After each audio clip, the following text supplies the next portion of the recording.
So I couldn't write an update.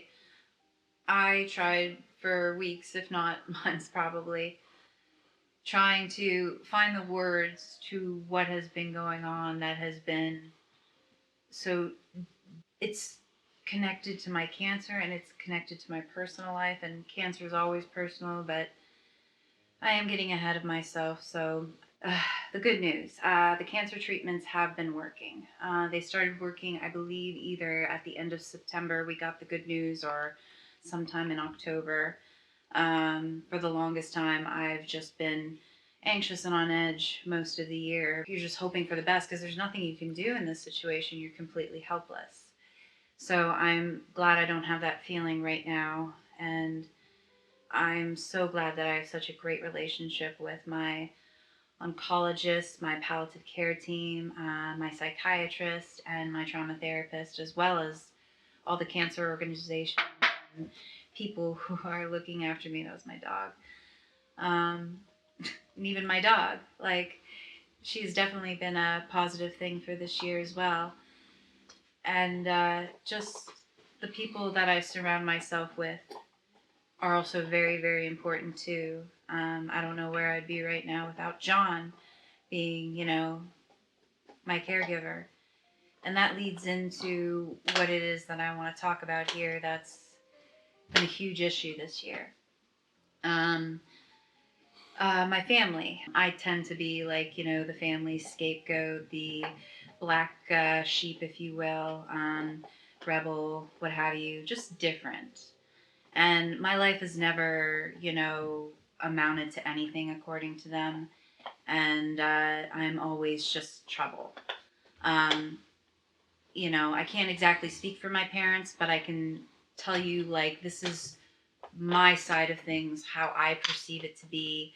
So, at the very beginning of my whole cancer journey, my mother was there, as well as my sister. My dad and my brother, they were absent. When it came to my father, he was an alcoholic and has been an alcoholic for a decade plus. At this point, we're now 2 decades plus. So, I remember when I was diagnosed with cancer back in 2016, I was told, don't tell your dad you have cancer because we need to get him to this rehab center.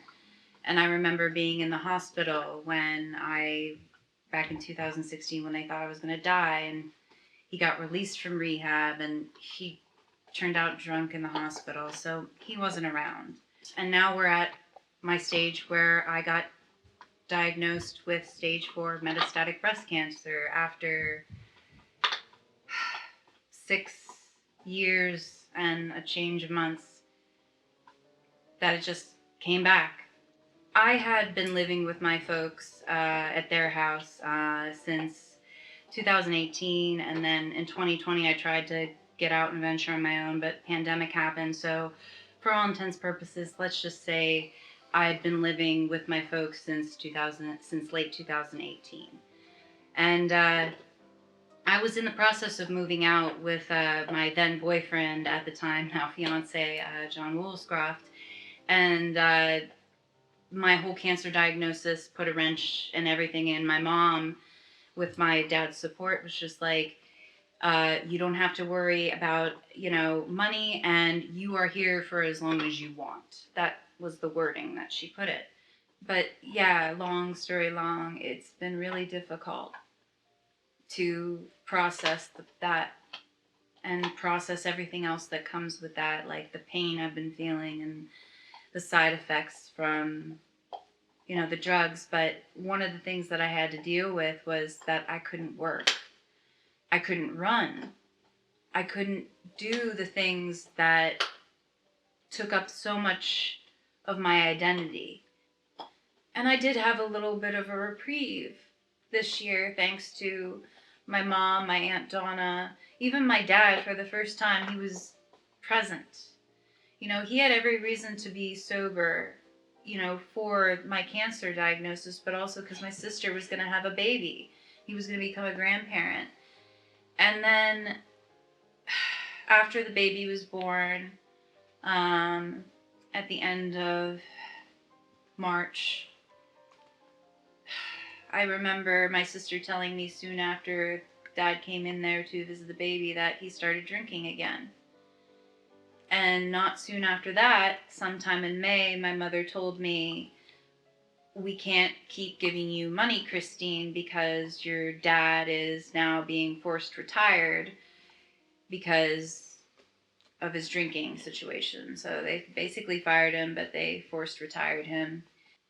That's when we got the news that, after so many months of doing treatment, that the treatments weren't working and we had to switch things up. So it was a really scary time for us, but my Aunt Donna had given me and John last Christmas the gift of, going on a trip. And I really wanted to go out to Colorado to see my niece because now I'm an aunt and John has never been an uncle either. So we wanted to go down there.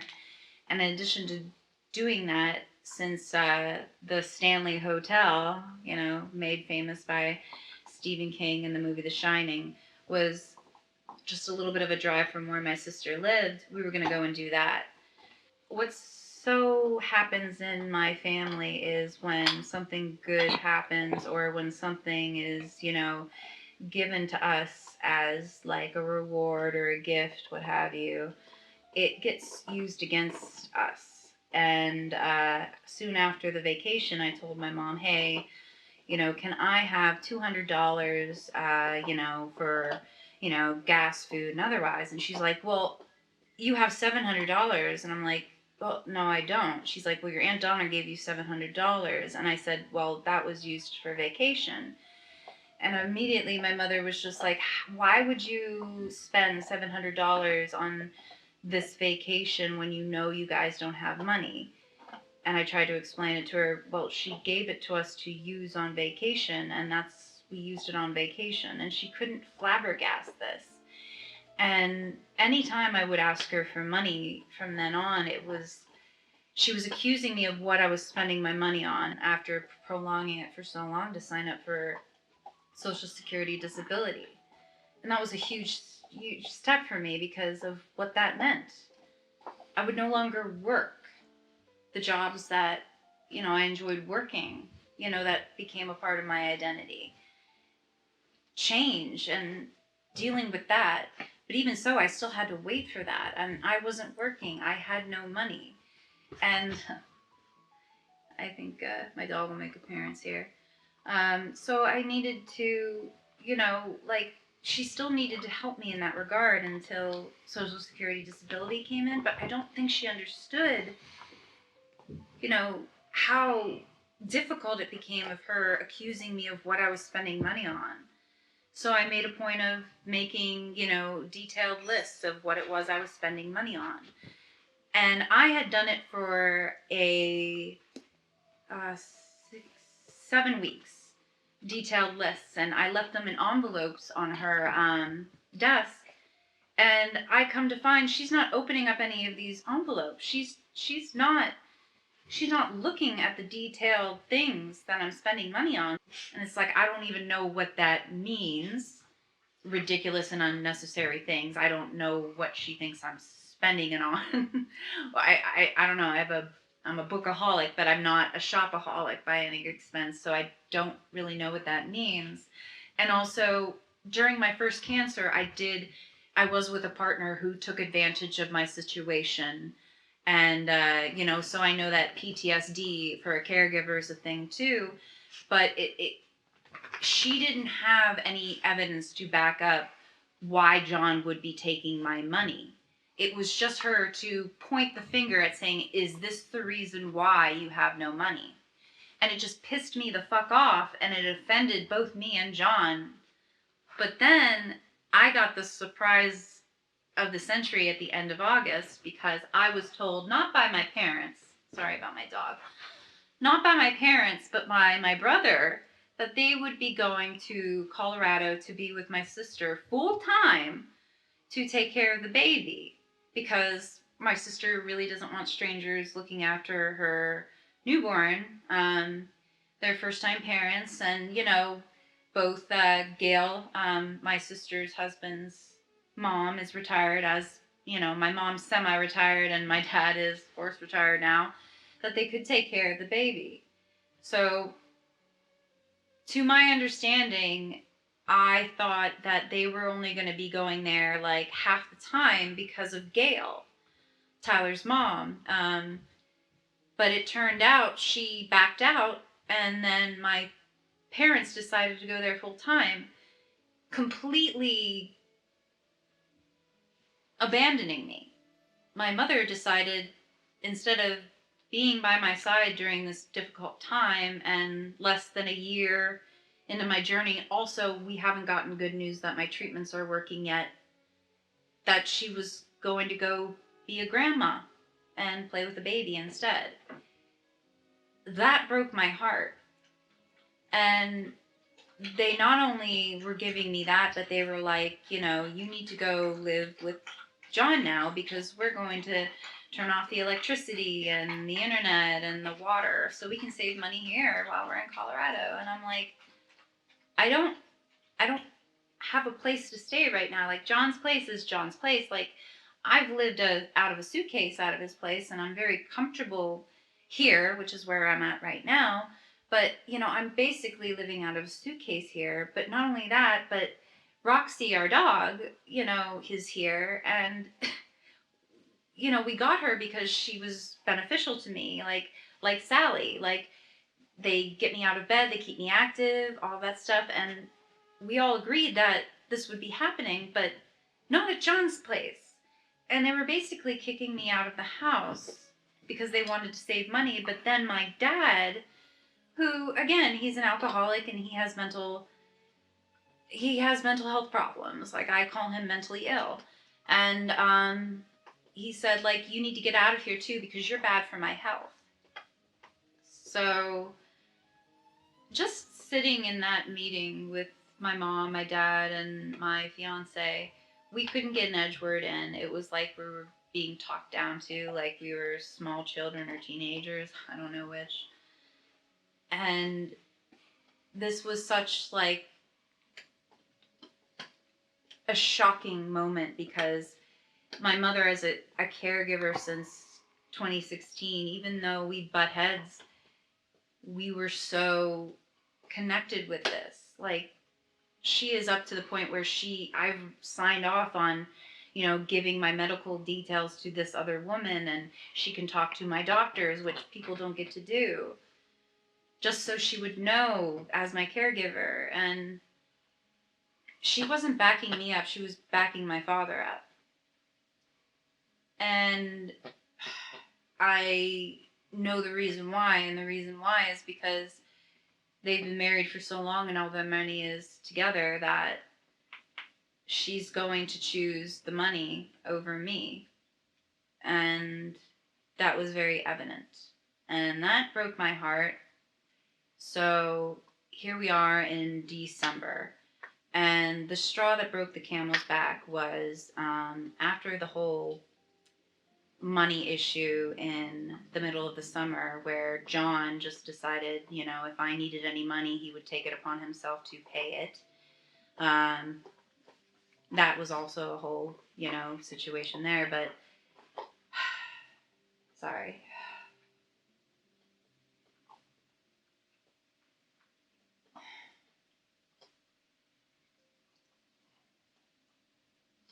Sorry, this is like really difficult to talk about. Take your time. There's just like so much else, but I'm trying to speed through it. One of the things that happened soon after my parents came to Colorado was my dad started drinking. About a month and a half, I want to say, into being, my nieces, caregivers. And my dad would do things in that household like drinking in front of the baby and shouting in front of the baby. So he burned his last bridge, and my sister and her husband told him to leave. Well, also he wanted to drive with the baby when he was drunk. That was another red flag for them as well. So what should have been a 2-day trip in the car to get back to Pennsylvania if you're sober turned into 5 days of getting home. And he was in the car, not by himself, but with Sally. And for the longest time, we were worried that he was going to get in a car accident and die along with Sally, or that Sally would either get lost or get hurt in the process. And when she ended up coming home, she was very, what I considered to lose weight. She was very, very, very, very shaken. Like, she would shake in the car with me. It's like, what have you been through? But she was really, like, so low on energy, like, depleted. And it was no question between me and my mother that I would take Sally and bring her into Pittsburgh because, she gets along great with, Roxy. At the time, because I cut my mother off from giving me money and she cut herself off from being my caregiver, she had no responsibilities. But her and I came into an understanding. I'm going to take the dog, and the dog is going to stay with me, where she'll be taken care of. We'll take care of her the same way we take care of our own dog. And I would let the dog come back to my mother once she came here full time to have her own place, because the whole Colorado trip and my dad getting drunk in front of the baby made my mother separate from my father, and they're working on their separation. And she's going to get her place of her own. My dad's going to get a place of his own, and they're going to sell the house that, they've had for the last 20 plus years. So I was going to keep the dog until then.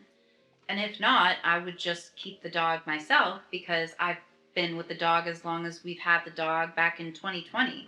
We even got the dog, me and my mother, together, but I'll tell you who wasn't there to get the dog was my dad, because my dad was drunk at the time. So 2 months until just a few days ago, my mother had stood up for me. She said, like, I'm keeping the dog because the dog is not only good with Christine, but Christine is good with the dog. A few days ago, I was told that my dad was going to get out of rehab. So for 2 months after he came back from Colorado, he's finally sober and able to look after the house, take care of himself. First time in 2 months that we've been taking care of Sally, my mom had my back. So the last straw was my mom said, I don't want to deal with this anymore. You're going to give the dog back to Dad because it's his property. And I tried to talk to her, change her mind, and how she was breaking this promise. She was breaking this. Like, this was the only thing that I had left to set up for myself between me and her, to prove to myself that she does care about me, that she does care about the well-being of this dog, and she broke it. I don't have a relationship with my father. We have exchanged words, and he knows how he feels about the situation, because I called him a coward who lacks discipline. And I told my mother that she is so much in denial. Not just about my health, but about my father's health and her own. After her completely breaking my heart and breaking this promise, I told her, as like I told my dad, I don't want to talk to you anymore. I'm going no contact. You're not my mother anymore. You're not even my friend. This all comes with consequences, because all of my stuff is in my parents' house. Our initial plans were to start getting prepared in early January, come hell or high water, if John and I didn't find a place. what do you know? The housing market really sucks right now. We haven't found a place yet. And we've been looking because we have a dog living here and a dog's not supposed to be living here. And I would love to have all of my shit and John's shit mixed into one house full of all of our fun, crazy things. But life happens and things happen, but my parents do not understand that. They think that I'm using an excuse to keep my shit there because I'm still dragging my feet about living with them and we should be out on our own.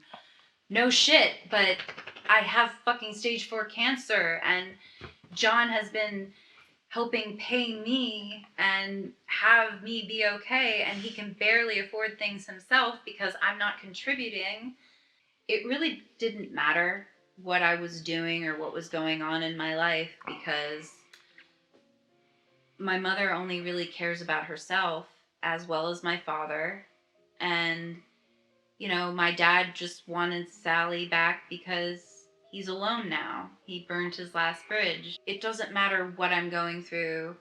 I'm the problem. Again, I'm the black sheep. I'm the scapegoat. I'm the child who didn't graduate from college. I'm the vagabond actor who, you know, can't keep up her own job ever since, you know, facing her, you know, diagnosis from cancer and coming to terms with her rapes and sexual assaults and mental health issues.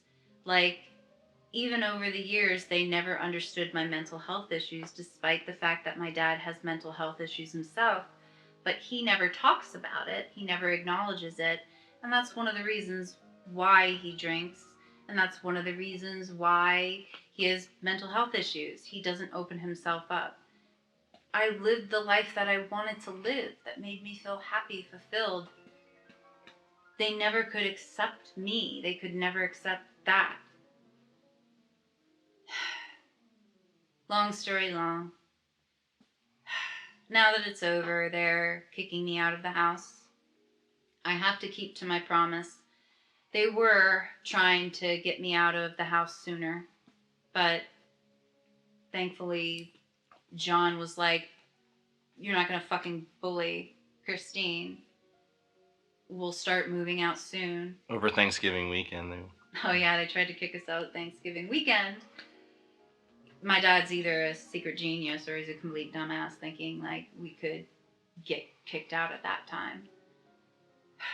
But in any event, we are starting the process. And unfortunately, because my mother refused to help me out since June and Social Security disability just came in October, I am so behind.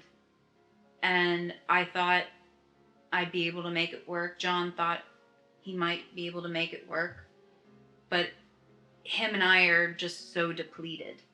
Like, not only has John been, you know, giving me money when I need it for groceries or gas, this, that, or the other thing, and been there for all the cancer stuff, appointments, taking care of me, this, that, or the other thing, but he does this for his own mother. Like, that's a whole nother situation, a whole nother hardship, and